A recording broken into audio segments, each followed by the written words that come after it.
There's a moment in every financial crisis when the system quietly fractures. Not when headlines scream, not when analysts argue on television, not when retail investors panic. The real moment comes earlier, when institutional money recognizes that something fundamental is broken beneath the surface. That moment arrived. Not in New York, not in London, not in Washington. It arrived in Tokyo. And by the time most investors noticed silver smashing through $95 an ounce, the damage was already done. Because what you're witnessing right now is not a rally. It is not volatility. It is not speculation.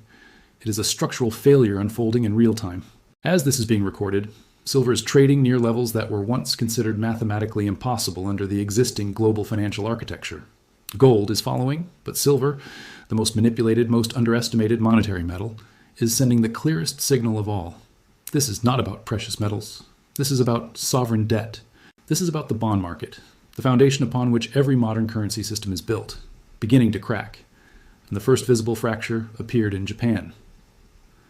On Tuesday morning, January 20th, 2026, Japan's government bond market experienced a move that should not happen in a developed economy. Japan's 30-year government bond yield surged more than 8.6% in a single session. Not 8 basis points, not a marginal adjustment, an explosive, disorderly surge. At the same time, the benchmark 10-year yield pushed decisively above 3%. For context, this is the kind of move typically associated with collapsing frontier markets, nations facing currency crises, capital flight, or default risk. Not the world's third largest economy. Not the largest foreign holder of United States debt. Not a country whose entire financial system has been engineered for decades to suppress yields at all costs. Japan was never supposed to do this. For more than 30 years, Japan has served as the global experiment in debt monetization. Zero rates, negative rates, yield curve control, unlimited bond buying. The Bank of Japan became the buyer of last resort, and eventually the buyer of first resort, for its own government's debt. And for a long time, it appeared to work. But markets do not forget mathematics. Japan's debt-to-GDP ratio exceeds 260%, the highest in the developed world. Its population is shrinking, its workforce is aging, its tax base is eroding. The system survives only as long as yields remain suppressed. The moment yields rise, everything changes. Higher yields mean higher interest expenses. Higher interest expenses mean exploding deficits. Exploding deficits require more bond issuance.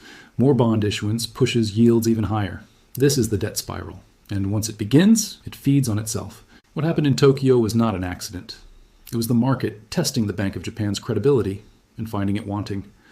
For the first time in decades, bond investors began to doubt that the BOJ could continue controlling the long end of the curve without destroying the yen, because every bond purchase requires money creation, and every yen created weakens the currency. Japan is trapped. Defend the bond market and the yen collapses. Defend the currency and the bond market collapses. There is no third option, and global capital knows it. That is why this matters far beyond Japan. Japan is not just another bond market, it is the cornerstone of global yield suppression. For years, Japanese institutions recycled cheap yen into US treasuries, European debt, and global assets through the carry trade. Low Japanese yields kept global yields low, but when Japanese yields rise, that carry trade unwinds. Capital comes home. US treasuries feel the pressure, European bonds feel the pressure, every over-leveraged sovereign feels the pressure, and suddenly, the illusion of stability evaporates. This is why silver is moving. Silver is not reacting to headlines. Silver is reacting to bond math. When sovereign debt loses credibility, paper assets reprice overnight. Confidence vanishes faster than liquidity can replace it. Silver is the smallest, thinnest, most violently reactive monetary market on Earth. It does not wait for permission. It front-runs the collapse. For decades, silver was treated as an industrial commodity with a monetary hobby, suppressed by paper contracts, diluted by derivatives, mispriced by design. But when bonds break, paper promises everywhere are questioned. Silver does not carry counterparty risk. Silver does not default. Silver does not require belief. It simply exists. That is why silver did not crawl toward $95. It exploded. This is not a price discovery process. It is a repricing event. And it is happening because the global bond market, a market larger than global equities combined, is beginning to fracture at its weakest but most systemically important point. Japan is the warning shot. What happens next does not stay in Tokyo. Because once investors accept that sovereign debt is no longer risk-free, the entire post-1971 financial system has to be revalued. The Federal Reserve understands this, and that is where the real trap begins.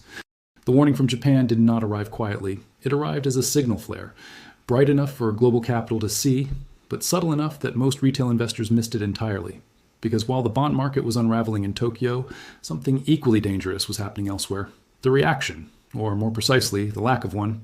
Central banks did not step in with confidence. Finance ministries did not calm markets. There was no coordinated reassurance. Instead, there was hesitation. And in financial systems built on confidence, hesitation is fatal. The Federal Reserve understood immediately what Japan's bond shock implied. If yields in Japan could break free after decades of artificial suppression, then no bond market on Earth was truly under control.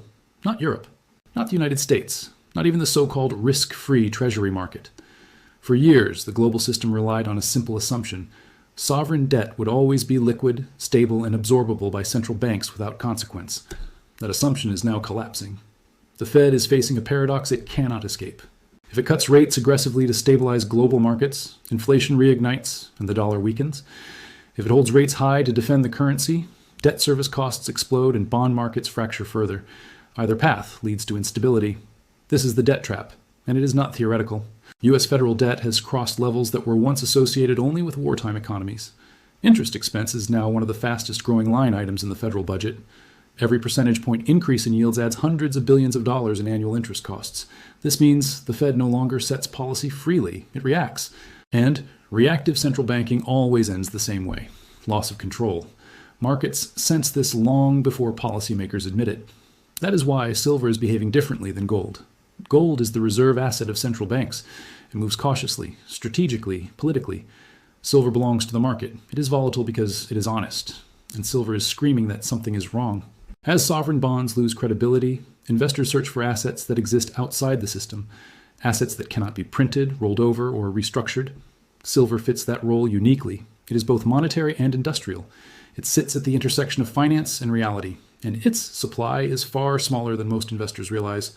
Global silver inventories are thin. Much of the available supply is tied up in industrial demand: solar panels, electronics, defense systems. Unlike a gold, silver is consumed. Once it is used, it is gone. At the same time, paper claims on silver have multiplied far beyond physical availability. Futures contracts, ETFs, unallocated accounts, all promising delivery that cannot be fulfilled simultaneously. This works only as long as nobody asks for the metal. But when confidence breaks, investors do exactly that. They ask. And when enough people ask at the same time, the system fails. This is why price moves in silver are never gradual during crises. They are vertical, because once the illusion breaks, there is no mechanism to slow the repricing. Japan's bond shock cracked the foundation. The Fed's paralysis confirmed the risk. The market did the rest.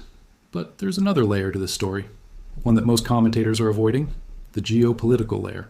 Japan's position in the global financial system is not neutral. It is deeply entangled with U.S. debt, U.S. security guarantees, and global dollar liquidity. As Japanese yields rise, domestic institutions face a choice. Do they continue funding foreign debt at lower yields, or do they bring capital home to capture rising returns and stabilize their own system? The answer is already visible: repatriation. This is deadly for U.S. treasuries. For decades, foreign demand absorbed America's deficits. Japan was the largest pillar of that demand. If that pillar weakens, yields must rise to attract buyers. Higher yields mean higher interest costs. Higher costs mean more issuance. More issuance means more pressure. The spiral accelerates. And the Fed cannot monetize everything without destroying confidence in the dollar itself. This is why officials are silent. There is no reassuring narrative left, no policy tool without consequences. The global system has reached a point where every solution creates a new crisis. That is why silver is not reacting to economic data. It is reacting to structural math. And the math is unforgiving. Debt grows exponentially. Currencies decay gradually until they don't. Confidence erodes slowly, then collapses. Silver is pricing in that collapse. This is not about reaching $95. That number is already irrelevant. The real question is how high prices must go to restore balance in a market distorted for decades. And the answer will not feel reasonable. Because silver's price was never allowed to be reasonable. It was suppressed, hedged, papered over, and dismissed. Now it is reasserting itself violently. The bond market broke first. Silver is simply telling you. The most dangerous phase of every financial collapse is not panic. It is denial. Because panic is visible. Denial is institutional. Right now, global markets are not panicking. They are adjusting quietly, selectively, intelligently. Capital is moving without headlines. Risk is being repriced without announcements. This is how professionals exit systems before the public understands what is happening. The Japanese bond shock was not the crisis. It was the confirmation. Confirmation that the era of controllable debt is over.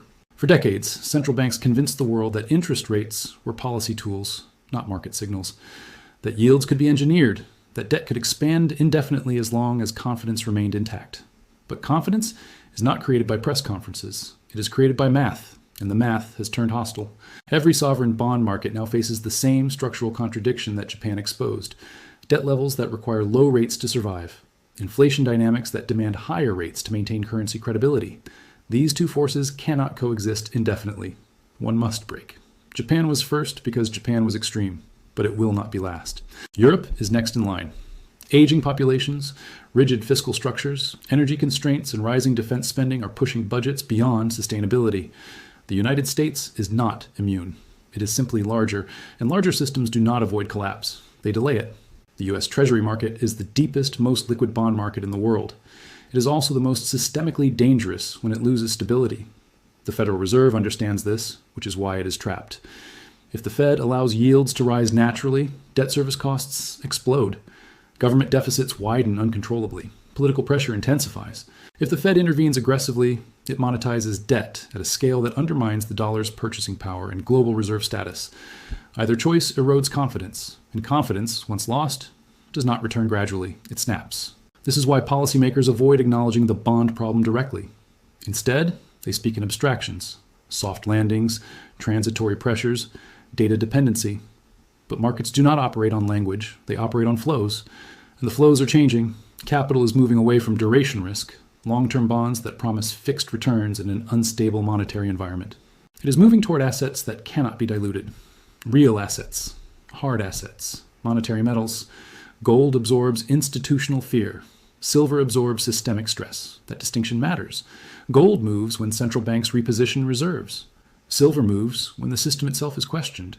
Silver is volatile because it reflects instability, not because it creates it. And right now, instability is accelerating. What makes silver uniquely dangerous to the existing financial architecture is its size. The silver market is tiny compared to global capital flows. Even a modest reallocation of funds overwhelms available supply. This is why price moves appear irrational to those anchored in outdated models. But the model is wrong. Silver is not repricing relative to yesterday. It is repricing relative to a future where sovereign debt is no longer trusted, and that future is approaching faster than most expect. This is not a theory. It is visible in behavior. Rising physical demand, tightening inventories, backwardation in key markets, delivery delays, rising premiums over paper prices. These are not speculative signals. They are logistical ones. They indicate stress, and stress, once visible, spreads. The bond market taught us this in 2008. Liquidity disappears first, then pricing becomes disorderly. Then intervention accelerates the problem instead of solving it. We are not repeating 2008. We are exceeding it. Because this time, the problem is not private leverage. It is sovereign. Governments cannot be bailed out the way banks can. Currencies cannot be recapitalized without consequence. This is why silver's move is not about upside. It is about protection. Protection from a system that is reaching the limits of its own design. And those limits are everywhere. Rising geopolitical risk, fragmentation of trade, weaponization of currencies, sanctions replacing diplomacy, supply chains shortening and regionalizing. All of this reduces efficiency. Reduced efficiency increases costs. Higher costs feed inflation. Inflation pressures rates. Rates pressure debt. Debt pressures central banks. Central banks pressure currencies. Currencies pressure confidence. And confidence, once cracked, looks for an exit. Silver is one of those exits, not because it is perfect, but because it is real. It does not promise yield. It does not require trust. It does not depend on counterparties. It exists outside balance sheets. And in a world drowning in liabilities, assets without liabilities become priceless. This is why silver's price action feels violent. It is not discovering value. It is escaping suppression. For decades, silver was kept cheap to support industrial expansion, financial derivatives, and the illusion of abundant resources. That era is ending, not because of policy, but because of necessity. Markets eventually force truth, and the truth is that global debt has outgrown the system designed to manage it. Japan exposed the fracture. Silver illuminated it. What happens next will not unfold neatly. There will be volatility. There will be interventions. There will be narratives blaming speculation, misinformation, or external shocks. But the underlying force will not change. Debt must either be defaulted on, inflated away, or restructured. None of those outcomes preserve purchasing power. This is why smart capital is repositioning now, not when headlines catch up. Silver is not leading the collapse. It is leading the recognition. And recognition always comes before repricing becomes obvious. When historians look back on this period, they will not focus on daily price charts. They will focus on moments when signals were clear but ignored, moments when the bond market whispered before it screamed, moments when silver moved first. This is one of those moments, not the end, but the point of no return.